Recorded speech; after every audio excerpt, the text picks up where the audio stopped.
Eu acho que duas coisas para analisar separadamente, né? Primeiro que, é claro, né, o Maduro ele perdeu qualquer benefício da dúvida, né? Ele tem um governo autoritário na Venezuela, né? A democracia faz tempo que não passa por lá, né? Há arremedo de democracia que serve à legitimação do discurso do Maduro, né? E então ele perdeu qualquer benefício da dúvida ou eu não vou dizer presunção de inocência, que não é isso que está sendo discutido, mas o benefício da dúvida, até porque também ele acaba, na verdade, controlando todo o processo eleitoral, decidindo agora vamos eleição em julho, vamos isso, vamos aquilo. A própria oposição deveria ter participado da escolha da data, não participou, né? Não foi autorizada a participar.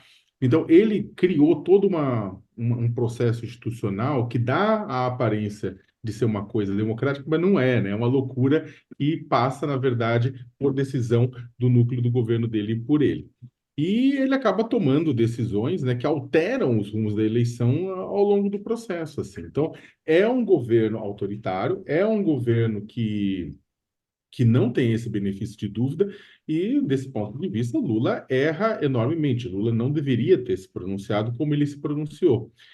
Mas você vai dizer o que ele deveria ou não deveria? Sim, ele não deveria, né? Ele deveria ter falado: olha, a gente está monitorando o processo eleitoral, a gente espera que o governo da Venezuela cumpra com o combinado, e que se não cumprir com o combinado, ele vai sofrer as consequências como qualquer governo que, ao longo do processo, coloca em cima da mesa uma eleição manchada, uma eleição forjada e tudo isso mais.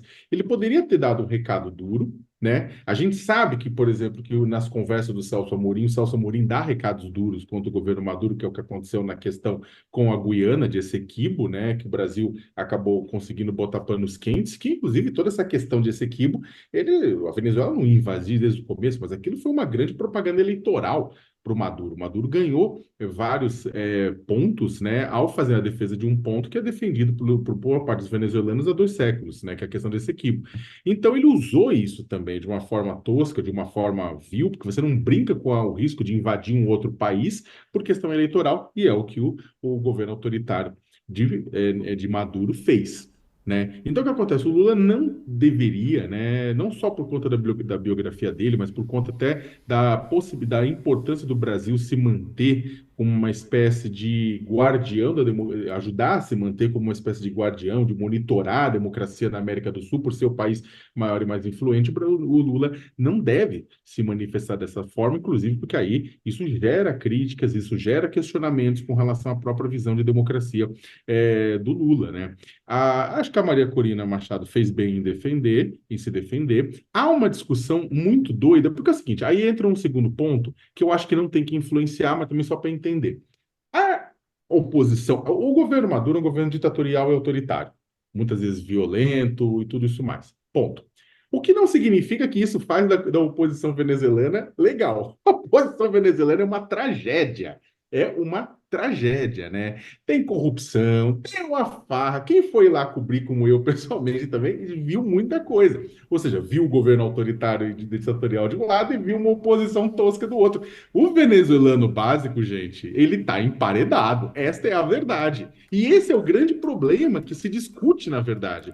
Como, na verdade, primeiro que é o seguinte, como você resolve essa questão, né? Tem isso, né? A própria Maria Corina, naquele golpe de 2002, ela apoiou o golpe de 2002, teve um governo depois golpista, de transição que acabou se instalando, ela apoiou também. Ela tem BOs, né? Ela tem BOs. Só que nesse caso específico da eleição, ela está sendo removida por uma situação que é muito esquisita, porque ela tinha recebido uma punição lá atrás, em 2014, de 1 ano de duração, e de repente essa punição vira 15 anos. O governo Maduro disse: não, a gente encontrou outras coisas, irregularidades, dinheiro não declarado, etc. Mas é uma situação muito esquisita. Ela tinha recebido uma punição por 1 ano e, de repente, a punição é estendida por 15, o que é tosco. Então, independentemente do histórico dela, o fato é que ela está elegível ou não está elegível, não importa o que ela fez. Né? O próprio Lula foi preso, depois, tipo, removeu a punição, né? E depois se tornou elegível. Então, não importa o que a pessoa fez. A pessoa teve um passado, porque muita gente fala: mas ela teve um passado golpista. Tá bom, mas hoje ela está elegível? né? E aí que tá, o governo Maduro, na verdade, deu uma maçaroca jurídica lá no meio, ampliou a punição e ninguém sabe ao certo, na verdade, se isso foi uma coisa justa ou não. Ela fala que não é, mas ninguém consegue ver as provas, exatamente porque falta transparência e falta institucionalidade na Venezuela. Agora, tem um ponto que, só para terminar, né, que também eu acompanho há muitos anos a política venezuelana, a grande dificuldade de tudo também que se coloca, o grande problema, né, que se discute é o que vai ser feito com os militares. Eu acho que isso é o ponto importantíssimo. Hoje, e durante o chavismo, durante o madurismo, né, durante todo esse período, os militares entraram na política venezuelana de uma forma intensa, como entraram no governo Jair Bolsonaro. Na verdade, mais intensa ainda. Os militares assumiram postos chaves, né, do governo venezuelano. Tem muita corrupção, inclusive, por conta dos militares, né, no meio de tudo isso. Quando o pessoal compara o bolsonarismo com o governo Maduro, não está errado, né? Tem muita coisa igual nesse processo aí. Então, o que acontece? Quando eles entraram e assumiram, né, o governo Maduro, existe muita gente, muito analista que fala eles não vão sair tão fácil. Então, qualquer transição, processo de transição democrático, né, qualquer processo para a transição para a democracia, vai ter que ser costurado com os militares também. Por quê? Porque há o risco de, inclusive, se tipo, uma eleição, eventualmente, uma eleição limpa e Maduro perde, os militares podem não querer sair também de onde eles estão. Então, vai ter que ter um diálogo. Já existe diálogos, inclusive, da oposição com os militares, para que haja uma transição, só que os militares continuem, de certa forma, nesses postos chaves do governo. Olha que doideira, né? Parece muito, inclusive, com a transição da democracia brasileira, em que os militares acabaram sendo beneficiados, né? Porque não mexam com os militares.